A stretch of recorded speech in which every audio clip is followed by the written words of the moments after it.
They want me to pay them so you don't find out I'm cheating on you, with you. This is the story of how my wife and I became the world's most confusing blackmail target. There's a stranger out there right now who thinks they've caught me in an elaborate affair. They got photos, they've got proof, they've got my business partner in a compromising position.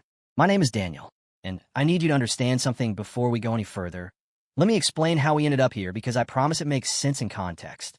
My wife, let's call her Jane, is the most brilliant person I've ever met. We met in graduate school, both of us buried in spreadsheets and case studies, both of us too competitive to admit the other was worth noticing. We started a financial consulting firm together 5 years ago, and against every statistic, every warning, every person who told us not to mix business with marriage, it worked. It really worked. But here's the complication. Our industry is small, insular, and deeply gossipy. We learned early that being perceived as a husband and wife team came with baggage we didn't want. Clients questioned our objectivity. Competitors dismissed us as a mom and pop shop. Investors assumed our decisions were emotional rather than strategic.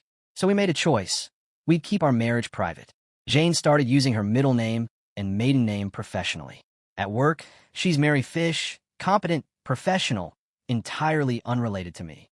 At home, she's Jane Doe, my wife, my partner, the person who steals the covers and leaves coffee grounds in the sink. We have separate apartments on paper, though one is always empty, separate social media, though neither of us post much, separate identities that allow us to be a unit where it counts and individuals where it matters. It sounds complicated. It's really not. It's just careful, deliberate. We've been doing it for 5 years without a single incident. We've attended work functions separately, arrived separately, left separately. We've built an entire architecture of plausible deniability around a marriage that's actually incredibly solid. And then, last night, we got careless. For 5 minutes. In a car. In a parking garage. And someone was watching. The work function was the usual industry mixer. The kind where you smile at people you don't like and pretend to care about market trends you've already analyzed. Jane and I drove separately, as always. I arrived first. She arrived 20 minutes later, gave me a professional nod across the room, and we spent the next 3 hours being perfect strangers who happened to work together. It was exhausting. It always is. The performance of not being married is its own kind of labor. When the event ended, I texted her, garage level 3, near the stairwell. She texted back, on my way. Standard protocol. We'd meet in the car, decompress together, and drive home as ourselves instead of as colleagues. She slid into the passenger seat, kicked off her heels, and let out a sigh that contained approximately 4 hours of pretending. I hate that man, she said, referring to a client who'd spent 20 minutes explaining her own industry to her. I laughed. She laughed. And then, because we were alone, because the garage was empty, because we'd been performing all night, I leaned over and kissed her. It wasn't dramatic. It wasn't scandalous. It was just us. A moment of connection after a long night of disconnection. A reminder that beneath the professional masks, we were still the people who chose each other. It lasted maybe 10 seconds. Then we pulled apart, smiled at each other, and I started the car. We drove home. We talked about the client. We went to sleep. At 3:47 a.m., my phone buzzed with an email. I thought it was a client. I checked it half asleep. The subject line was, photo evidence enclosed. Respond within 24 hours. I sat up so fast, I nearly fell out of bed. The email was addressed to me, my full legal name, the one attached to my personal life, not my work identity. It read, we have photographic evidence of your affair with your business partner, Mary Fish. We are aware that you're married to Jane Doe. We are also aware that Ms. Fish is married to someone else, though we have been unable to identify her husband. He keeps a low profile. We believe your wife and Ms. Fish's husband would be very interested in these photos. If you would prefer they not find out, you have 48 hours to transfer the amount listed below to the Bitcoin wallet provided. Failure to comply will result in the photos being sent to all parties involved. Attached were 3 photos. The first, me and Jane in the car, clearly kissing. The angle was from the stairwell. Someone had been standing there, watching, waiting. The second, a close-up of Jane's face, clearly visible, clearly Mary Fish in her professional identity. The third, a screenshot of Jane's personal Facebook page, the one she never posts on, the one with no photos of her face, the one that identifies her as Jane Doe, married to me. They'd connected the dots. Almost. They knew Jane Doe was my wife. They knew Mary Fish was my business partner. They knew Mary Fish and I had been intimate in a parking garage. What they didn't know, what they couldn't possibly know, was that Jane Doe and Mary Fish were the same person. I stared at the email for a full minute, my brain refusing to process the obvious. Then I started laughing. Not a chuckle, not a nervous giggle. Full, unrestrained, can't-breathe laughter. Jane woke up. What? What's wrong? I handed her the phone. She read the email. She looked at the photos. She looked at me. And then she started laughing too. For 10 minutes we just laughed. Laughed at the absurdity. Laughed at the meticulous research that had led this person to the wrong conclusion. Laughed at the fact that someone, somewhere, was right now drafting follow-up emails, checking their Bitcoin wallet, waiting for their payoff. They want me to pay them, I gasped, so you don't find out I'm cheating on you with you. Jane wiped tears from her eyes. Should we tell them?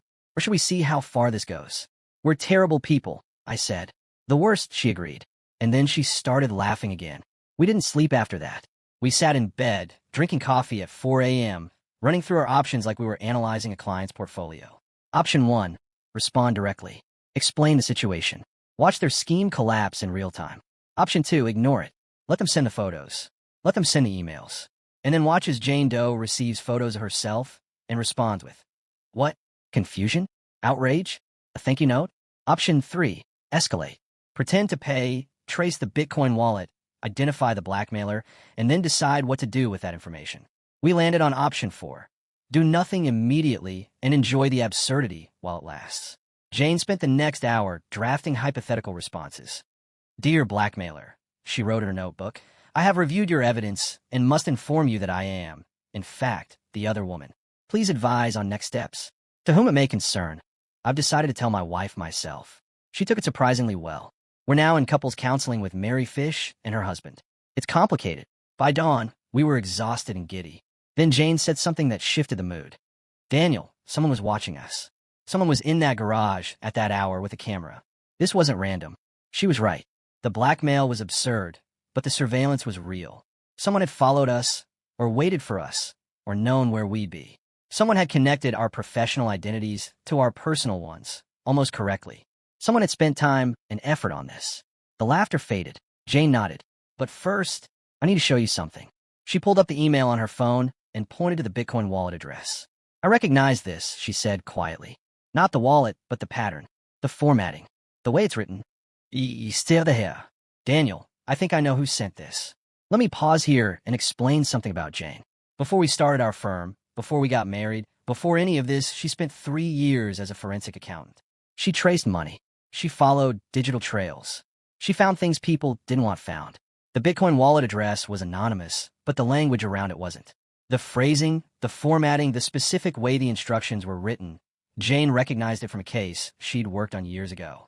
A former client, a disgruntled one, a man named Richard Ellis. Richard had been a junior partner at a firm we'd consulted for.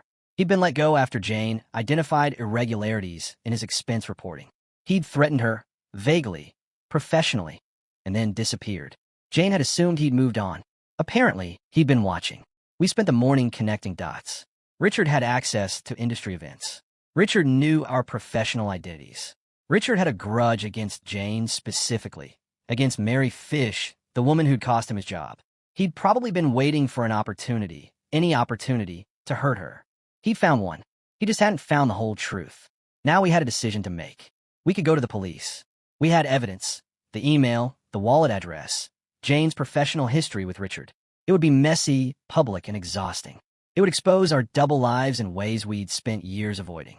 Or we could handle it ourselves. Jane looked at me. What do you want to do? I thought about it. Thought about the laughter, the absurdity, the sheer ridiculousness of being blackmailed for cheating on my wife with my wife. Then I thought about someone watching us. Someone waiting. Someone who wanted to hurt her. I want him to know, I said. I want him to know exactly how wrong he was. And I want him to know it from you. Jane smiled. A dangerous smile. The smile she uses in negotiations when she's about to win. Good, she said, because I have an idea. The email went out at noon. Dear Mr. Ellis, thank you for your recent correspondence. We have reviewed your evidence and given it the careful consideration it deserves. We would like to clarify a few points. 1. The woman in the photograph is indeed Mary Fish, my business partner of 5 years. 2. The woman in the photograph is also Jane Doe, my wife of 6 years. 3. Mary Fish and Jane Doe are the same person. She uses her maiden name professionally and her married name personally. This is not an affair. This is a marriage. 4. Your attempt to blackmail us has been noted, documented, and preserved. We have retained all correspondence, including the Bitcoin wallet address that links directly to a case my wife worked on 3 years ago, the case involving your termination from Ellis & Associates. We are not pursuing legal action at this time. We are, however, choosing to respond with transparency rather than threats. You attempted to hurt us by exposing a secret. The secret you exposed was that my wife and I love each other. We're not ashamed of that. We never were. We hope this email finds you well. We hope, more importantly, that it finds you aware of how thoroughly your plan has failed. Sincerely, Daniel and Jane Doe, also known as Mary Fish. We sent it. Then we waited. 20 minutes later, a response arrived. Not from Richard. He was smarter than that. Just a single line, no signature, no return address. I never saw anything. This never happened. Jane laughed. I laughed. We closed the laptop and ordered takeout. The blackmail attempt was over. The absurdity would live forever. Someone out there still thinks they nearly destroyed a marriage. Someone out there is still checking their email, still waiting for the fallout, still believing they had power over us.